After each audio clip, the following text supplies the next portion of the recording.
지난주에는 사무엘서에서 할례받지 못한 자라는 말이 어디에 어떻게 쓰였는가를 말씀드렸습니다.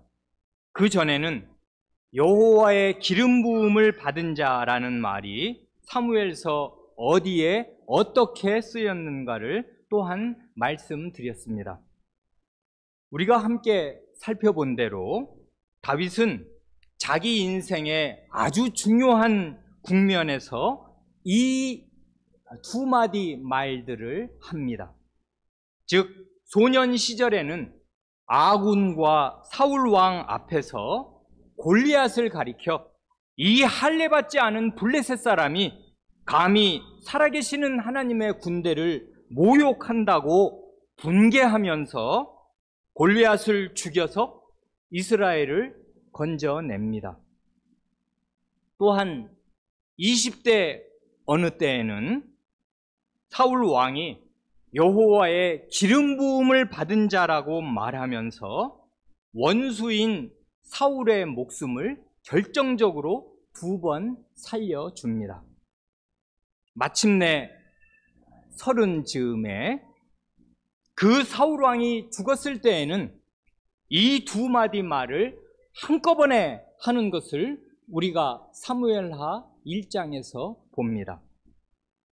곧 여호와의 기름 부음을 받은 자가 전쟁 중에 죽어서 저 할례받지 못한 자의 딸들이 계가를 부르게 되었다 슬퍼합니다. 그러니 다윗은 사울 왕이 살아있을 때 사울 왕 앞에서도 이 말들을 하고 사울 왕이 죽은 뒤에도 그의 죽음과 관련하여서 이 말들을 합니다. 이걸 보면 다윗은 사울이 살았을 때나 죽은 뒤에나 한결같이 사울 왕이나 블레셋 사람들을 일관된 관점으로 바르게 대하고 있습니다. 이런 올바른 관점은 다윗의 올바른 믿음에서 나온 것임에 틀림이 없습니다. 그때 그 믿음의 핵심은 살아계신 하나님을 진정으로 경외하는 마음입니다.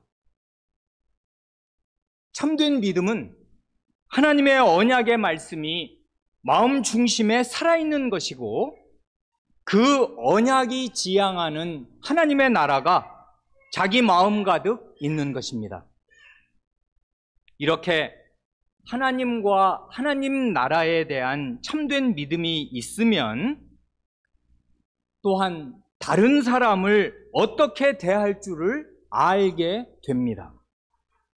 누가 하나님의 나라의 형제이고 누가 하나님의 나라의 원수인가를 바르게 분간할 줄 알게 됩니다.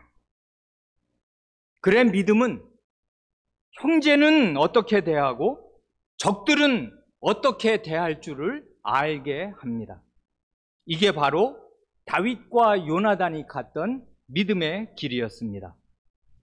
그러나 참된 믿음이 없으면 명색은 하나님의 백성이라도 사람이 죄악된 자기중심성에 사로잡히게 됩니다. 그래 하나님의 나라를 짓밟는 원수들에 대해서는 아무 힘도 쓰지 못하면서도 도리어 힘을 합치고 도와주어야 할 형제에 대해서는 그릇된 시기심과 원망과 적대감을 품고 함부로 형제를 대해서 적전분열을 일삼게 됩니다. 그것이 사울이 갔던 불신의 길이었습니다. 다윗의 활노래를 마저 살펴봅니다. 사무엘하 1장 20절에서 노래한 대로 국가 지도자인 왕과 왕세자의 전사가 블레셋 원수들 앞에서 한없는 치욕이요 부끄러움이듯이 이어지는 21절에서 노래하는 대로 패전과 지도자의 전사는 이스라엘 땅에 저주요 망조가 아닐 수 없습니다. 21절 노래는 이렇습니다. 길보아 산들아 너희 위에 이슬과 비가 내리지 아니하며 재물 낼 밭도 없을지어다. 거기서 두 용사의 방패가 버린 바 됨이니라. 곧 사울의 방패가 기름 부음을 받지 아니함 같이 됨이로다 합니다. 사울의 방패가 기름 부음을 받지 아니함 같이 되었다는 이 말은 이제 주인을 잃은 사울 왕의 방패에는 전투 준비를 위해 기름칠할 일이 없을 것이다 그 말입니다. 그 다음 22, 23, 24절에서는 다윗이 사울과 요나단의 공적을 기리고 칭송합니다. 22절 죽은 자의 피에서 용사의 기름에서 요나단의 활이 뒤로 물러가지 아니하였으며 사울의 칼이 헛되이 돌아오지 아니하였도다. 요나단의 활에서 발사된 화살은 적군의 몸에서 피와 기름이 흘러내리게 하였고 사울의 칼은 전투에서 많은 원수들을 베었습니다. 23절 사울과 요나단이 생전에 사랑스럽고 아름다운 자이러니 죽을 때에도 서로 떠나지 아니하였도다. 그들은 독수리보다 빠르고 사자보다 강하였도다. 사울과 요나단은 독수리나 사자보다 나은 용맹스러운 전사였을 뿐만 아니라 부자간에 사랑과 신의가 있어서 함께 살고 함께 죽었습니다. 그러나 사실 요나단은 그렇게 일찍 가서는 안 될 사람이었습니다. 하나님 나라를 위해 크게 기여할 일이 많이 남아있는 너무나 아까운 인재였습니다. 그러나 아버지 사울 왕이 죄악과 불신 가운데 왕 자신과 자기 일가와 온 나라를 망치고 비참하게 죽어갈 때 그 뒷감당을 하면서 함께 전사하였습니다. 부모의 죄악은 자식에게도 큰 영향을 미칠 수밖에 없는 것입니다. 부모와 자식은 많은 경우에 공동 운명체입니다. 그러니 부모 된 사람, 특히 아버지 된 사람은 더욱 자기를 살펴서 참된 믿음으로 살지 않으면 안 됩니다. 그렇지 않으면 이렇게 자기 인생뿐 아니라 자식의 인생까지 망칠 수가 얼마든지 있습니다. 24절 이스라엘 딸들아 사울을 슬퍼하여 울지어다.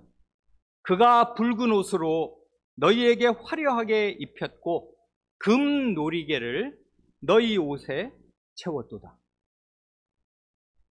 다윗의 이 말대로 사울 왕의 공적, 전공이 없는 것이 아닙니다. 다윗에 대한 근거 없는 시기심을 품기 전까지는 여러 전투에서 승승장구하였습니다. 사울은 기름 부음을 받고 왕이 된 직후에는 성신의 능력을 힘입어서 암몬 왕 나하스의 손에서 길르앗 야베스 동족들을 구해내었습니다. 그게 사무엘상 11장에 길게 나옵니다.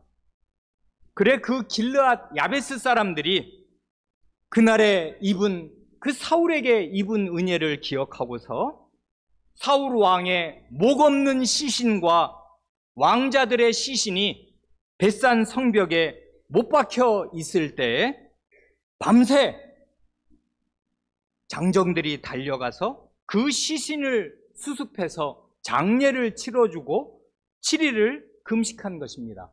그게 우리가 읽은 그 사무엘상 맨 마지막 장 31장 맨 마지막 부분에 나옵니다. 사무엘상은 그렇게 그 장사 이야기로 끝납니다.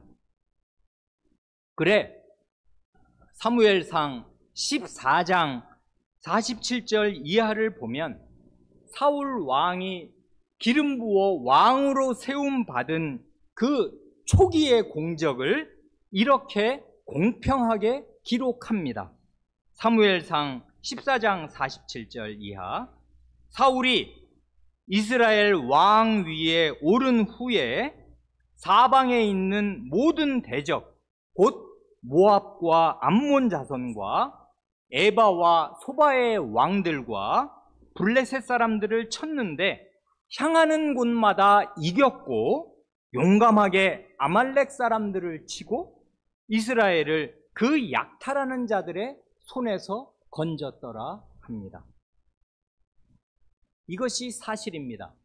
주위 사방의 대적들 모압, 암몬, 에돔, 소바 그리고 숙적인 블레셋 그리고 약탈 민족인 아말렉의 손에서 자기 백성을 구했고 전공을 많이 세워서 그 전리품들을 얻어서 이스라엘의 딸들을 화려하게 입히고 금놀이개로 채운 것이 사실입니다. 그러나 이것이 그의 인생의 전부일 수는 없다는 것 우리가 너무나 잘 알고 있습니다. 이 활놀의 전체를 읽을 때 다윗은 사울 왕이 잘한 일만을 노래할 뿐 그가 잘못한 일은 전혀 한마디도 언급하지 않습니다. 그래서 혹시는 후대의 성경을 읽는 사람들 가운데 의문을 가질 수도 있습니다. 이 활노래가 과연 사울 왕의 일생에 대한 공정한 평가일까? 형평과 균형을 잃은 일방적인 미화가 아닐까? 하는 의혹을 가질 수도 있겠습니다. 그런 의구심은 이 노래의 성격이 무엇인가를 가만히 잘 생각하면 해소될 수 있을 것입니다. 다윗의 활노래는 사울 왕의 공과 공적과 과오를 공정하고 냉정하게 평가하는 역사 기록이 아닙니다. 그런 역사 기록은 이 사무엘 상하 전체로 충분합니다. 과연 이 사무엘서를 기록한 예언자는 다름 아닌 하나님의 관점, 하나님의 거룩한 관점으로 사울 왕의 잘못을 가감없이 정확하게 기록합니다. 많은 성도들이 놓치고 읽는 그 방금 읽었던 사무엘상 14장 47절 이하처럼 사울 왕의 초기 전공을 분명하게 기록하여서 그의 공적이 없는 것이 아니고 그가 이스라엘의 구원자가 아닌 것이 아니며 여호와의 기름 부음 받은 자, 여호와의 메시아, 여호와의 기름 부음이 무익하거나 무능하거나 쓸데없는 것이 아니라는 사실을 분명히 입증합니다. 그러나 그것이 다가 아닌 것을 우리가 또한 사무엘 상하를 읽으면 너무나 잘 알게 됩니다. 그래 사무엘 상하, 이 사무엘서는 오늘날에 우리가 가지고 있는 구약 성경의 분류로는 역사서에 들어가 있습니다만은 지금 우리가 가지고 있는 구약 성경은 4분법으로 되어 있잖아요. 4종류로 이 큰 범주를 구분해서 모세오경, 그리고 역사서, 역사기록, 사서, 그 다음에 시가서, 시 5편, 그리고 나서 예언서, 이런 오경, 역사, 시, 예언서 이런 4분법으로 되어 있습니다만은 본래 히브리어 성경의 3분법, 잘 아시는 모세오경, 예언서 그리고 거룩한 기록, 이 3분법으로 본다면 이 사무엘서는 예언서에 들어가 있습니다. 느비임, 선지서에 사무엘서는 들어가 있어요. 그러니 이 사무엘 상하는 예언자의 관점으로 본 이스라엘의 역사입니다. 그렇지만은 이 역사서 속에 지금 사무엘하 1장에 잠깐 들어가 있는 다윗의 활로레는 그런 역사 기록 자체가 아니라 전사자를 애도하는 애가요 장송곡입니다. 곧 장례를 치르면서 슬픔 속에 고인을 떠나보내는 노래입니다. 이 노래에서 다윗은 하나님 나라의 패전을 슬퍼하고 비통해하면서 전사의 죽음을 애도합니다. 그래, 이건 훨씬 나중 이야기이겠습니다마는 사랑은 악한 것을 생각지 아니하며 하는 고린도전서 13장 5절 말씀과 같이 다윗은 사울이 자기에게 저지른 과거의 악한 일들을 생각하지 않습니다. 나중에 1000년 뒤에 다윗의 주인이신 우리 주님께서 오셔서 친히 하신 말씀도 있지 않습니까? 누가복음 6장 27절 이하를 보면 너희 원수를 사랑하며 너희를 미워하는 자를 선대하며 너희를 저주하는 자를 위하여 축복하며 너희를 모욕하는 자를 위하여 기도하라 하십니다. 주님께서 이 땅에 오셔서 이 말씀을 하시기 무려 1000년 전부터 다윗은 이런 마음을 품고 이 노래를 짓고 부르는 것입니다. 그는 원수를 사랑하며 자기를 미워하는 자를 선대하며 자기를 저주하는 자를 위하여 축복하며 자기를 모욕하는 자를 위하여 기도합니다.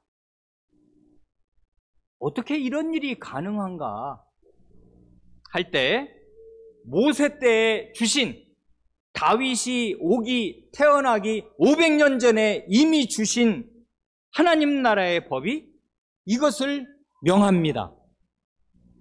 레위기 19장 17절 이하를 발췌해서 읽으면 이렇지 않습니까? 너는 내 형제를 마음으로 미워하지 말며 원수를 갚지 말며 동포를 원망하지 말며 내 이웃 사랑하기를 내 자신과 같이 하라. 나는 여호와니라. 여호와 하나님께서 하나님 백성을 시내산 앞에 모으시고 10마디 말씀을 하신 뒤에 그 10마디 말씀의 부속 법률을 모세를 통해 주시면서 이런 중대한 법률을 내시는데 이건 한 법률에 지나는 것이 아니라 하나님께서 내신 모든 법을 말하자면 양분하는 하나의 큰 강령이 되는 말씀이 아닐 수가 없습니다. 형제를 마음으로 미워하지 말며 형제 안에 있는 원수를 갚지 말고 동포를 원망하지 말아라. 그렇게 하여서 내 이웃 사랑하기를 내 자신과 같이 하여라. 그게 어떻게 가능하냐? 내가 여호와이기 때문에 가능하다. 이렇게 말씀하시는 것 아닙니까? 여호와께서는 명하신 것을 주시는 분이시니 이렇게 명하신 것을 자기 백성에게 주시겠습니다. 아멘. 그래 다윗은 하나님의 백성 여호와 하나님을 마음 중심에 모신 사람으로 여호와께서 명하신 것을 여호와께 받습니다. 그래서 이런 기이한 사랑으로 사울을 대합니다. 다윗은 무너진 이스라엘이 이런 하나님 나라 정신으로 다시 일어서기를 바라서 자기 지파 사람들에게 이 노래를 부르게 합니다. 여기에 그의 사심이 들어있는 것이 아니고 이게 하나님 나라의 정신이고 앞으로 융성하여야 할 하나님 나라는 이런 정신 위에 세워져야 하기에 이 노래를 지어 부릅니다. 활노래의 마지막 부분에서 다윗은 특별히 요나단의 죽음을 애도합니다. 25, 6절 말씀이 그것입니다. 오호라, 두 용사가 전쟁 중에 엎드러졌도다. 요나단이 내 산 위에서 죽임을 당하였도다. 내 형 요나단이여, 내가 그대를 애통함은 그대는 내게 심히 아름다움이라. 그대가 나를 사랑함이 기이하여 여인의 사랑보다 더하였도다. 다윗은 참으로 요나단의 지극한 사랑을 받았습니다. 사랑을 받아본 사람이 또 다른 이를 사랑하는 것입니다. 요나단은 다윗에게 심히 아름다운 사람이었고 여인의 사랑보다 더한 기이한 사랑으로 다윗을 사랑해준 고맙기 이를 데 없는 사람이었습니다. 다윗은 자기가 이 땅에서 눈을 감고 무덤에 묻히는 날까지 요나단에게 받았던 그 기이한 사랑을 잊을 수가 없었을 것입니다. 그래, 부당한 대우를 많이도 받았습니다마는 이런 기이한 사랑이 또한 그의 마음에 있었고 그의 마음을 적셔주고 부드럽게 하여 주어서 자기가 받은 부당한 모욕과 적대감을 사랑으로 뛰어넘을 수 있었을 것입니다. 여기 여인의 사랑보다 더한 기이한 사랑이라 할 때 여인의 사랑이라 함은 추측건대 어머니가 자기가 낳은 자식을 자기 목숨처럼 사랑하는 모성애를 가리킬 수도 있겠고, 혹은 여성이 극진히 사랑하는 이나 자기 신랑을 사랑하는 그런 사랑을 가리킬 수도 있겠습니다. 그런데 다윗은 결혼을 해본 사람이고 여성을 사랑하기도 한 사람이고 나중에는 심지어 선을 넘어서 간음을 하기도 한 사람입니다마는 요나단에게 받은 사랑은 여성의 사랑, 모성애든지 이성을 향한 그 여성의 지극한 사랑이든지를 뛰어넘는 기이한 사랑이었다고 지금 고백합니다. 지난주에 우리가 함께 사무엘상 18장 이하 몇 절을 읽어본 대로 왕자 요나단은 무명의 소년 다윗이 골리앗의 머리를 들고 사울 왕 앞으로 오던 그날 그 순간부터 이렇게 숨지는 그날까지 다윗을 자기 목숨처럼 진실하고 극진하게 사랑하였습니다.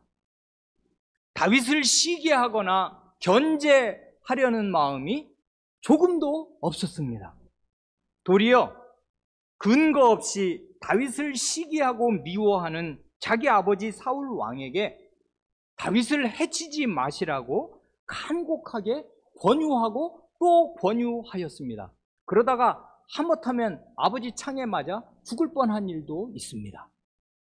그 사무엘상 19장 4절 이하를 보면 아버지에게 이렇게 권한단 말입니다.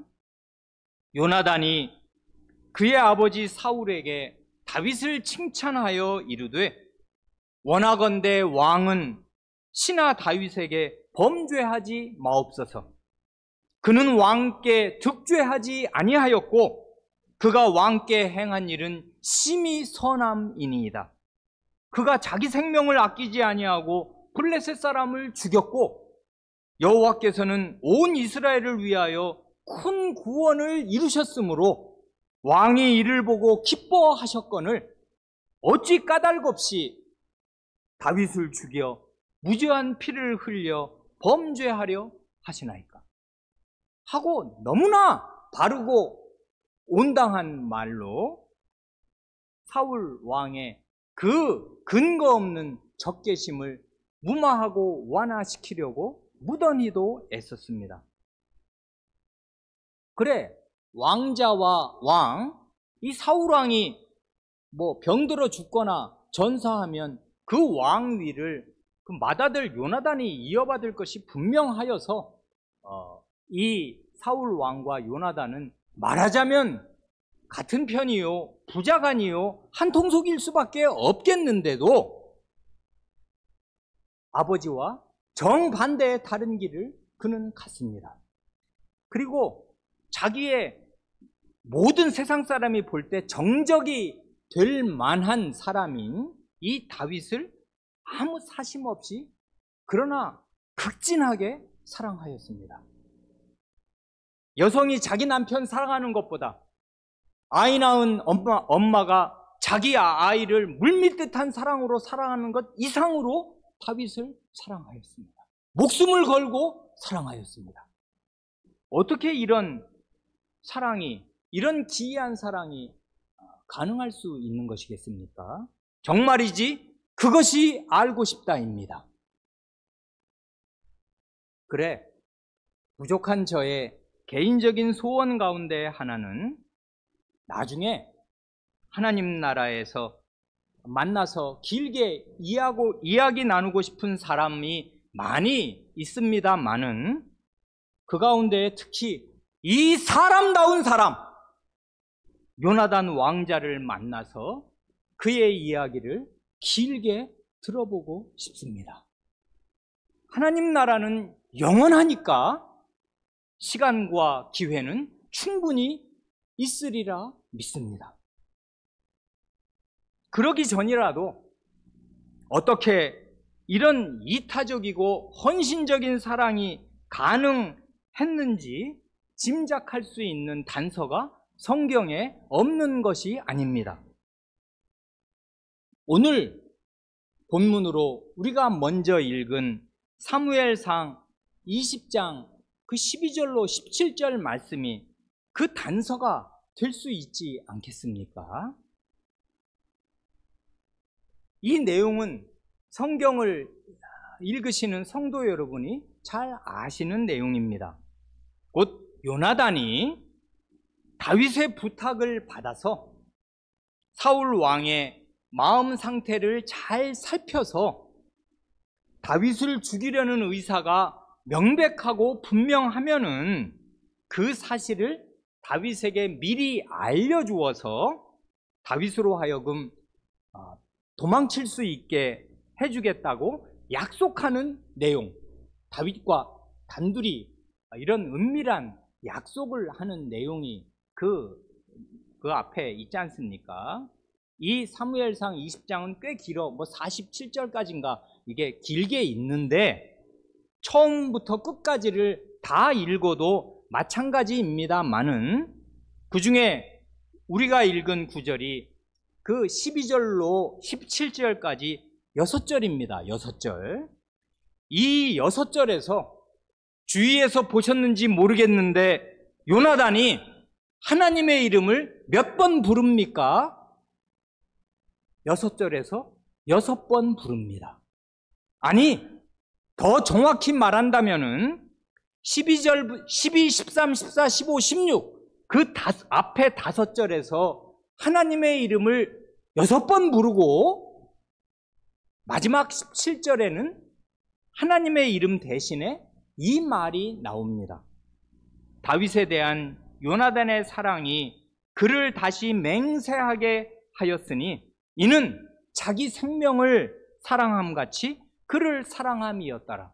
요나단이 자기 생명처럼 다윗을 사랑했다는 말이 우리 18장 그 1절과 3절인가 두 번 연이어 그 골리앗을 죽이고 돌아왔을 때 요나단이 자기 생명처럼 물밀듯이 다윗을 사랑했다 하는 말이 나오는데 이때로부터 시간이 얼만큼 지났고 이때 이 다윗에게 이 약속을 내가 네 목숨 구할 수 있도록 최선을 다해서 너를 도와주고 보호해주겠다, 정보를 알려주겠다 하는 이 말을 할 때 또 한 번 자기 생명처럼 다윗을 사랑했다는 말이 성경 기자, 예언자, 하나님의 말씀으로 기록이 된 이건 사실이에요. 근데 이게 어떻게 이 말이 가능하냔 말입니다. 그 앞절을 읽으면 우리가 알 수 있잖아요. 어떻게 알 수 있는 것입니까? 어떻게 요나단이 자기 생명처럼 다윗을 사랑할 수 있었겠는가? 그것은 하나님의 거룩하신 이름이 요나단의 골수에 박혀 있어서 그 거룩하신 이름이 요나단의 마음을 인도하였기 때문입니다.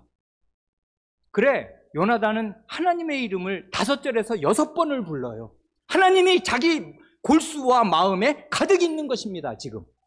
그리고 이 다윗과 말하고 있는데 하나님이 자기 앞에 살아계셔요. 내가 너에게 이 정보를 알려주지 않아서 네가 잘못되게 되면 하나님이 내게 벌을 주시고 벌을 주시기 원한다. 나랑 맹세하자.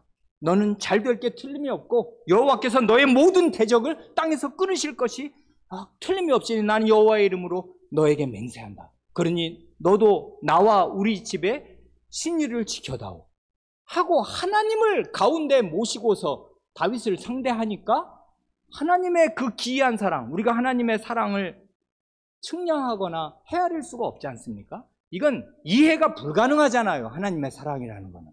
도대체 왜 우리 같은 죄인을 위해서 아드님을 주시냐는 말입니다. 이게 무슨 합리적으로 설명이 되며 이게 거래가 성사가 될 수 있는 거래가 됩니까? 이것이 원래 말이 안 되잖아요. 어불성설이라고요. 하나님의 사랑이라는 거는. 이게 말이 되는 게 아니거든요. 이치에 맞는 게 아니에요. 이치를 뛰어넘는 정말 초월적인, 그래서 거룩한 사랑입니다. 그런데 그런 하나님을 마음 가득 모시면 우리 같은 죄인이라도 그 마음이 하나님으로 녹고 하나님으로 변화를 받아서 이런 불가능한 사랑, 기이한 사랑이잖아요. 어떻게 왕자가 자기 정적될 만한 사람에게 자기 아버지도 그렇게 죽어라 미워하는데 이 사람을 위해서 이런 헌신을 한단 말입니까? 할 수 있어요. 하나님께서는 명하신 것을 주십니다. 그리고 주신 것을 명하십니다. 내 이웃을 내 몸과 같이 사랑하라고 말씀하실 때 그것이 우리에게 불가능한 일이 아니에요. 하나님은 명하신 것을 주십니다. 그리고 주셨으니 명하시는 거예요. 내가 너에게 주지 않았냐? 나를 주었는데 뭘 더 바라냐?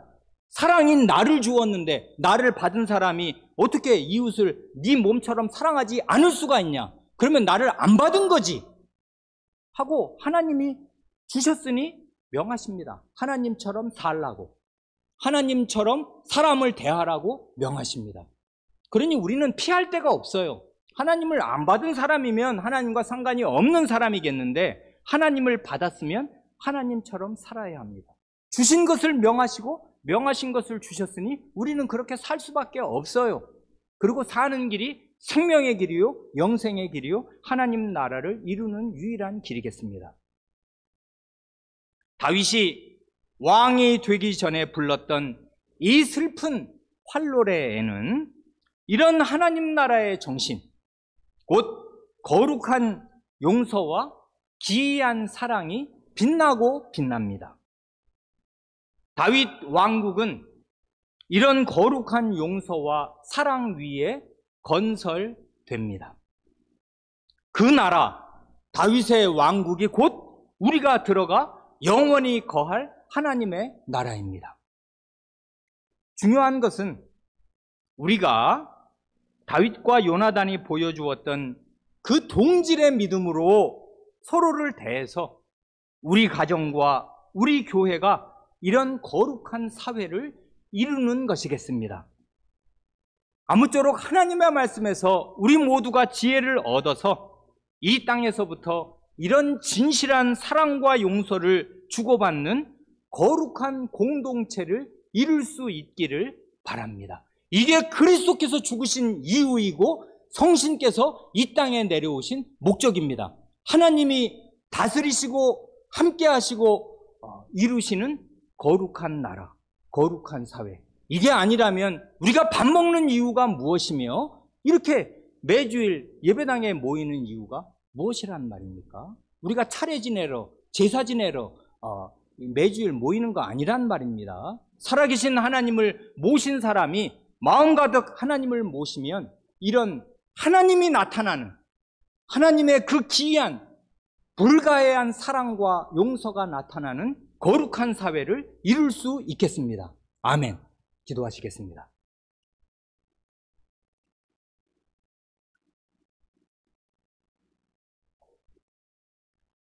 하나님 아버지,